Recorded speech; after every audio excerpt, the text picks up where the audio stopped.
Masihkah saudara-saudara percaya kepada demokrasi? Tidak. Masihkah berharap kepada demokrasi? Hizbut Tahrir yang secara harfiah berarti Partai Pembebasan merupakan gerakan Islam transnasional yang bergerak dalam dakwah dan politik. Hizbut Tahrir terbentuk karena sang pendiri, yakni Taqiyuddin An-Nabhani, mengartikan khilafah sebagai sebuah sistem yang disebutkan dalam Al-Quran untuk mengatur berjalannya kehidupan di muka bumi tanpa mengenal batas wilayah. Dari paham ini, kemudian cita-cita pendirian khilafah muncul. Selain itu, berdirinya Hizbut Tahrir juga didasari atas kekecewaannya terhadap jatuhnya sistem kekhalifahan pada masa Imperium Turki Ottoman. An-Nabhani yang menghabiskan masa kecilnya dalam suasana harum kekhalifahan, di mana umat Islam berporos pada satu pimpinan yang disebut khalifah, harus menyaksikan Imperium Turki Utsmani runtuh. Menurut An-Nabhani, tergantinya sistem khilafah dengan sistem baru adalah sebuah kemunduran besar. Karena ia menganggap sistem pemerintahan baru tersebut mengikis kemurnian Islam. Dalam kitab Daulah Islam dan Mafahim Hizbut Tahrir, An-Nabhani mengatakan bahwa umat Islam saat ini tidak tertarik dengan sistem khilafah karena belum pernah menyaksikan sendiri.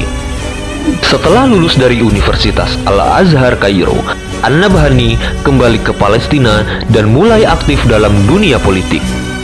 Kemudian, pada tahun 1953, di Al-Quds, Yerusalem, ia mendirikan partai politik yang bertujuan untuk menegakkan kembali sistem khilafah, yang kemudian dikenal dengan nama Hizbut Tahrir atau Partai Pembebasan.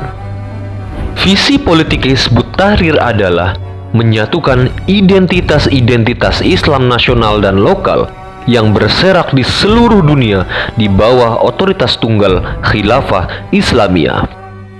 Dalam model pemerintahan ala HT, seluruh umat Islam di dunia harus ternaung di bawah kendali khalifah. Menurut pandangan Hizbut Tahrir, model sistem pemerintahan sekarang tidak berasaskan Islam dan oleh karenanya menganut sistem kufur. Hizbut Tahrir berkeyakinan bahwa hukum Islam mustahil untuk bisa diterapkan dengan sempurna kecuali dengan adanya khilafah. Hizbut Tahrir yang berawal di Yerusalem kemudian disebarkan oleh para pengikutnya ke berbagai negara di dunia, termasuk di Indonesia. Masuknya Hizbut Tahrir di Indonesia dibawa oleh mubaligh sekaligus aktivis Hizbut Tahrir Australia yang berasal dari Yordania, Abdurrahman Al-Baghdadi. Abdurrahman datang ke Bogor dan kemudian menjadikan Masjid Al-Ghifari Institut Pertanian Bogor dijadikan sebagai tempat penyemaian ide-ide Hizbut Tahrir kepada mahasiswa. Menurut Sudarmo Sobron dalam bukunya, setelah mahasiswa memahami ide-ide dan tujuan Hizbut Tahrir, mereka ditugaskan untuk menyebarkannya ke kampus-kampus lain.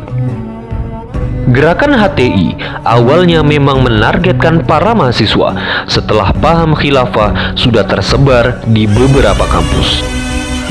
Pada tahun 1986, beberapa lembaga dakwah kampus membentuk Forum Silaturahmi. Muhammad Ismail Yusanto, aktivis Jamaah Salahuddin Universitas Gadjah Mada, menjadi salah satu pendiri ini, dan forum tersebut menjadi cikal bakal perkembangan HTI. Sejak saat itu, aktivis HTI secara masif melakukan penyebaran. Beredar video di salah satu media online yang membuat sumpah yang dilakukan ribuan mahasiswa terkait konsep negara khilafah. Pertemuan itu dilakukan di salah satu gedung di Institut Pertanian Bogor. HTI melakukan gerakan politik tertutup. Mereka belum banyak menghimpun anggota. Sampai pada 12 Agustus 2007, mereka menghelat Konferensi Khilafah Internasional atau KKI di Gelora Bung Karno. Saat itu, ratusan ribu peserta menghadiri KKI yang mengusung tema "Saatnya Khilafah Memimpin Dunia". Sejak awal penyebaran HT ke berbagai negara, ideologinya kerap bertentangan dengan kebijakan negara tersebut.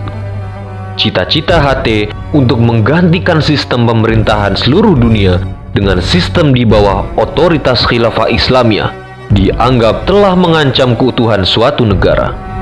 Imbasnya, organisasi tersebut akhirnya dilarang di beberapa negara. Sampai saat ini, kurang lebih 21 negara sudah secara resmi melarang HT untuk masuk dan berkembang. Termasuk di dalamnya banyak negara dengan mayoritas muslim seperti Arab Saudi, Mesir, Suriah, Turki, Pakistan, Malaysia, dan beberapa negara di Eropa dan Amerika. Di Indonesia sendiri, keberadaan HTI dianggap ancaman karena akan mengubah ideologi Pancasila.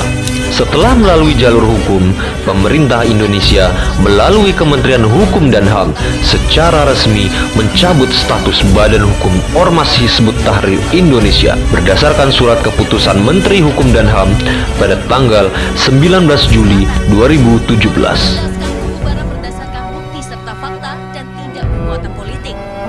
4. Bahwa untuk merawat eksistensi Pancasila sebagai ideologi, Undang-Undang Dasar 1945 dan keutuhan Negara Kesatuan Republik Indonesia, maka dengan mengacu pada ketentuan Perpu Nomor 2 Tahun 2017 terhadap status Badan Hukum Perkumpulan Hizbut Tahrir Indonesia dicabut